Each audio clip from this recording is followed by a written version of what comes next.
I'm also pleased to introduce Denver District Attorney Mitch Morrissey for a few comments.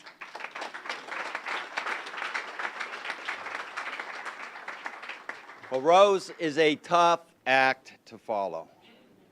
And you know, one of the best parts of this whole project for me was getting to meet Rose.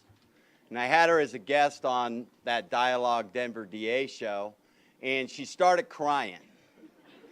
And it was one of those deals where the moderator was like, okay, what do we do?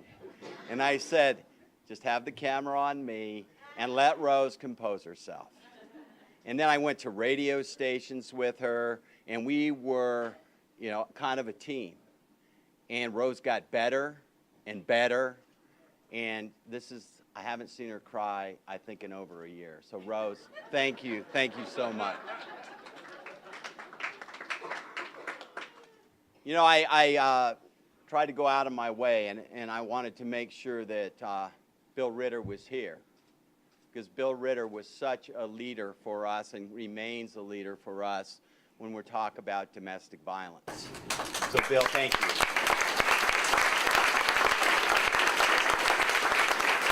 But I would be remiss if I did not thank someone who couldn't be here today.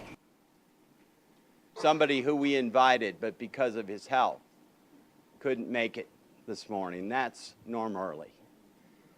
Norm Early hired me in 1983, and we were in the throes of a large domestic violence controversy. A man named Clarence Burns had followed his estranged wife. She had left him because he was so abusive. He had followed her to a home, in fact, climbed in the trunk of her car. And when he got to where she was living, a safe house with her son, he got out of the car, followed her in, and shot her in the head 5 times in front of that little boy. And we had a judge in Denver that gave him 2 years work release. 2 years with work release, and said it was because it was her fault. We got that changed. We appealed twice, and we got that changed to a 10-year sentence. But I'll never forget Norm's leadership in that instance, and then said we're going to change things in this city. We're going to change the way we deal with domestic violence, because survivors of domestic violence should not be on their own out there in our community. So I'm sad that Norm couldn't be here today, because we stand on his shoulders today when we open this place. And this is part of his vision, although I don't know if he ever, I know he was in this building because we taped a TV show in here when I was a young deputy, but I think he'd be amazed at what we've done. And so I was sad to hear that he couldn't be here, but I wanted to thank him. You know, domestic violence impacts us all. And a friend of mine asked me, well, why are you doing this, Mitch? And I said, you know, I'm doing it for the kids. This is somebody that I play tennis with almost every week. And he sat there, and I said, it's that kid that's hiding.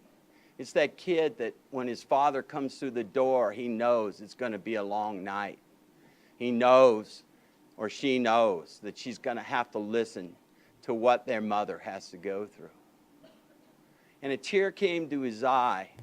60-some-year-old man. I don't play the young guys anymore. And he said, I'm one of those kids. I'm one of those kids. He goes, my dad used to beat my mother to a pulp, and I would hide. And she would cry out and say, I won't say his name because he might be here, go get help. Go get neighbors. Go get me some help.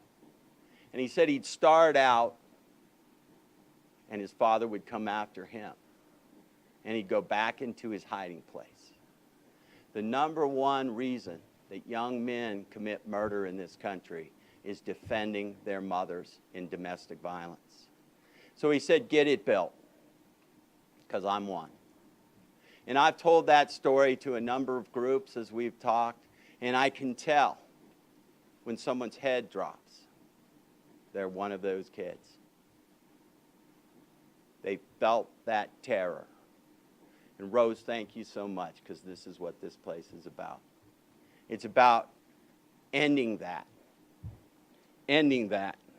for some of these children. So I know a lot of people, and you've listened to a lot of thanks, and I want to thank the mayor. Cole, thank you so much. That triage team we put together, that was an interim step, and it's made difference and saved lives, so thank you. Michael, thank you again. Margaret, you know, you've done a great job.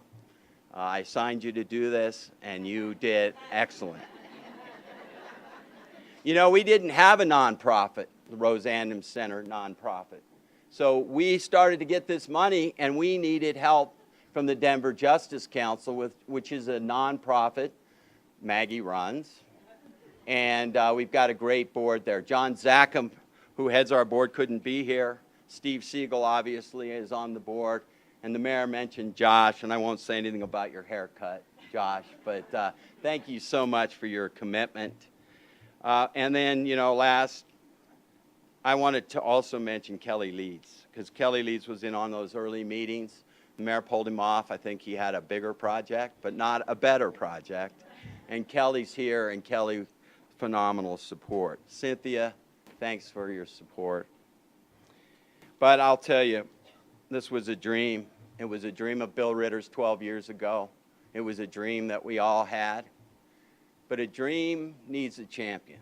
And my wife, Maggie, and you won't know because you didn't see it, but I saw it. My wife is one of those people that sweats the details. Every detail. Her brother's here, and he's shaking his head. My son's here, and they're shaking their head. They know. The sleepless nights. The wondering, you know, where are we going to get this money? Well, how are we going to pull this off? Putting her own reputation in this community on the line. Bringing in all the partners that we have in this room. All the people we mentioned and didn't mention. And by the way, we mentioned the big donors, but I know there's a lot of donors here. People pay to wear jeans in my office to donate to this place. If you gave us $5, thank you, because we spent it well. And we had a lot of small donors and a lot of in-kind donors, and I just don't want to leave you out, so thank you so much. But it's one thing to dream, and it's another thing to make that dream a reality. And you know, Maggie, I just can't thank you enough. I would go to bed, and she would stay up. I would wake up, and she'd still be up. And she just did a phenomenal job on this place. I always say it's great when a plan comes together. And so when I think about those kids that will be in this room, instead of hiding in a closet or hiding under a sink in a bathroom, I want to thank you for that.